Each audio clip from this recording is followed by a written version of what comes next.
Time for One Piece chapter 1105, starting with its title, The Height of Folly. And with a series like One Piece, that is an ambitious one.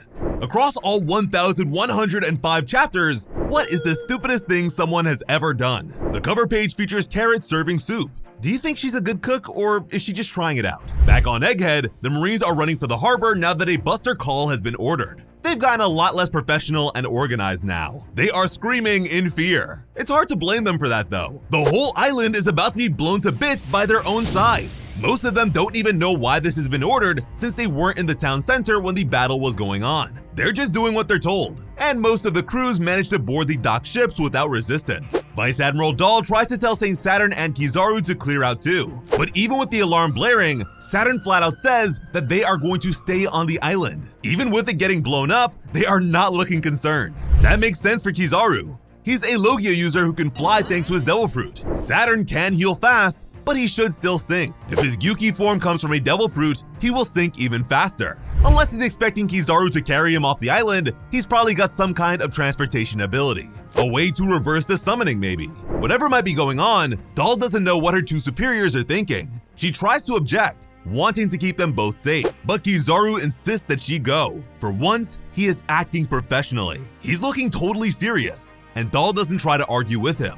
This is not a guy open to discussion. Now, if Kizaru happens to betray Saint Saturn, no one will be around to see it. Vegapunk can't understand why Saturn would order a Buster Call on Egghead. He can understand the logic of wanting to kill him, even if he doesn't agree with it. But Egghead? The island is full of cutting-edge scientific research. A ton of prototypes and factories to make more devices. It is a tropical island in the middle of winter. A wonder in and of itself. Destroying it would hurt the whole world. Vegapunk actually tries to beg Saint Saturn to reconsider. He calls on Kizaru, his old friend, who can't even look him in the eyes anymore. The longer this fight goes on, the clearer it is that Kizaru does not want to be here. But Saturn is not budging. He throws out the idea that Vegapunk could still be hiding something that would hurt the world government. Plus, he's decided that the world doesn't need further advancement. And he's got a point. Putting technology and data into the hands of the people makes it harder for an authoritarian government to hold onto its power. They can share news without oversight. They can fight back against their enemies. It's like the old saying goes, God created man, but Dr. Vegapunk made them equal. Or something like that. Vegapunk hangs his head, trying to plead for his technology and the many ways it could help serve humanity. This island is everything he has always wanted. A glimpse of what technology can do for people's lives. And that reminds Saturn, the old demon spider has a story to share. He knows about the ship Vegapunk used to try and evacuate the island's workers. They were supposed to have gotten out before the Marine blockade hit, but Saturn still saw them leave. He's ordered a warship to split off from the main force, hunt down the innocent civilians, and kill them all. Vegapunk is too shocked to know what to say. Saturn digs the knife in deeper. With everything that's happened, it's only natural to guess that some of the people on board knew about the Void Century. This is just him being cautious. Vegapunk's finally found his words again. He is furious, yelling at Saturn for what he's done. None of those workers have committed a crime, even by world government standards. This is just mass murder. Saturn's orders have made Egghead the most extreme Buster Call we have ever seen. In the past, Buster Calls did allow for innocents to get out cleanly. On Ohara, Spandine even made it clear to the villagers that they should get clear before the blast starts. Now though, Saturn's gone full scorched earth. He's got no interest in leaving even one survivor, and he throws it back at the doctor. He's convinced that this was Vegapunk's crime. All their deaths are his fault for breaking the taboo against investigating the Void Century. He calls wanting to know so badly greedy. And at that, I guess Saturn really doesn't get Vegapunk's entire thought process. You'd expect him to call it idealistic, foolish, short-sighted, but selfish? He doesn't even understand a human perspective. Nothing Vegapunk did was for himself. Even his very first experiments back on Karakuri were focused on helping his community. The Marines are mostly off the island now, the whole lot of them boarding ship after ship. Only the pacifistas are being left behind. Soon the whole area will be clear, ready for the bombardment to start. The Straw Hats aren't just sitting back and letting this happen though. Frankie, Sanji, Punk Atlas, Kuma, and Bonnie have reached the vacuum rocket without a problem. Now that all the Marines have left, and Saturn's busy gloating at Vegapunk, there isn't anyone to stop the Straw Hats. Bonnie, though, brings up the one problem with this escape. They've left Vegapunk behind. Sanji gives her his best don't worry grin. Splitting their forces isn't great, but Luffy did promise to get the old man off the island. And if anyone can save him from Saturn, it will be Sanji. Plus, a woman told him to, so of course he'll pull it off. Once the other four are safe on the rocket, Sanji rushes off, calling up Nami. This is getting too close for comfort. They're going to need to coordinate this. Things aren't going great on the Labo Stratum, and learning that they're about to be hit by a Buster Call does not help. Usopp and Chopper panic immediately. Robin's still unconscious, so it's Nami who takes charge and explains things to Sanji. Zoro and Rob Lucci are still fighting, though Jinbei's on his way to break that up. Even if Zoro wins, he'll need someone to guide him back to the ship.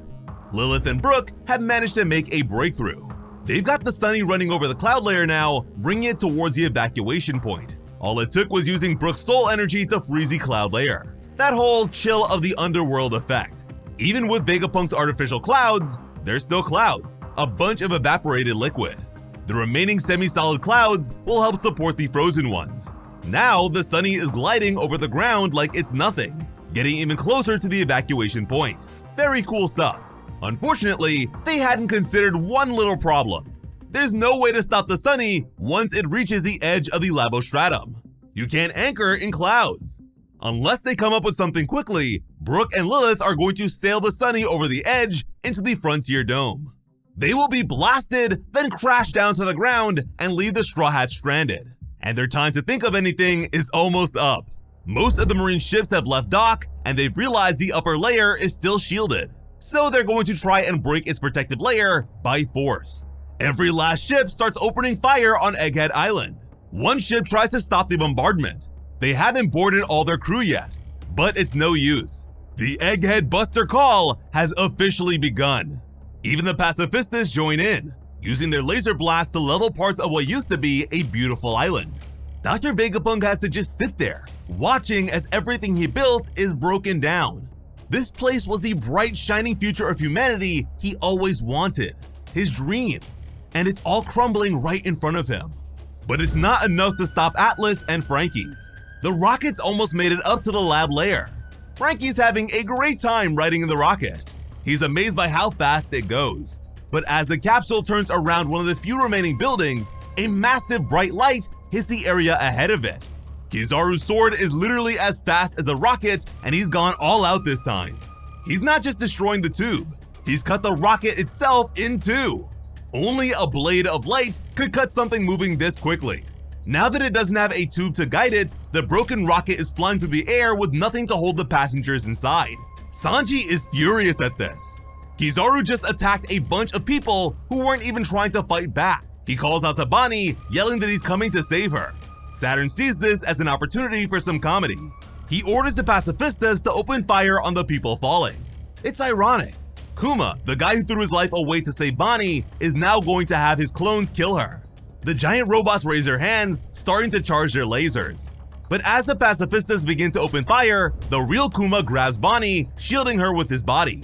Even when he's about to die, he is going to do everything he can to protect his daughter. And now that he's the biggest target, he might be able to protect Frankie and Atlas too. To Saturn, this whole struggle was the height of folly. This pointless struggle is against something inevitable. He really doesn't understand humanity. Vegapunk looks up, helpless. The idea that Bonnie, after everything she's been through, will have to see her father kill her is too much for the old man. He's been worrying about it ever since he learned that she's become a pirate. Vegapunk knew that it was only a matter of time until she ran into one. But there's nothing he can do. The pacifistas just keep charging their hand blasts, not giving up on trying to destroy Kuma and Bonnie. And there are a few more strange things going on as this happens. One remaining squad of the Marines has surrounded the food vending machine. Luffy has filled his stomach with food and is just laying there now, a massively contented balloon. If they happen to have sea stone cuffs, these guys might just have captured an Emperor of the Sea. But a full Luffy is a dangerous Luffy. I think it's safe to say that our boy is back in the game. But shockingly, there's news from the ship that Saturn sent to kill the Egghead evacuation. They got beaten badly. Their ship has been wrecked. Given that Saturn called it a warship, that can't have been easy to pull off. One of the last remaining Marines tries to get a Denden Mushi call through to Kizaru. Whatever did this is heading for Egghead. So, who destroyed this ship? Had the Blackbeard pirates shown up? Is this dragon and the Revolutionary Army finally making their move? Both are possible, but there is a third option. The warship seems to have not just taken damage, it's split in two. And while there are a bunch of powerful warriors in One Piece belonging to multiple different factions, only one man is known for his ability to cut whole ships in half. This could just be a ton of regular damage, but it could also be the work of Dracula Mihawk. Cross Guild entering the fight right now would be crazy, but if there was ever a chance to attack a bunch of distracted Marines, it would be right now. After all, they're supposed to be going after the One Piece now too. Or hell, maybe we could end up seeing a few members of the Straw Hat Grand Fleet pull up.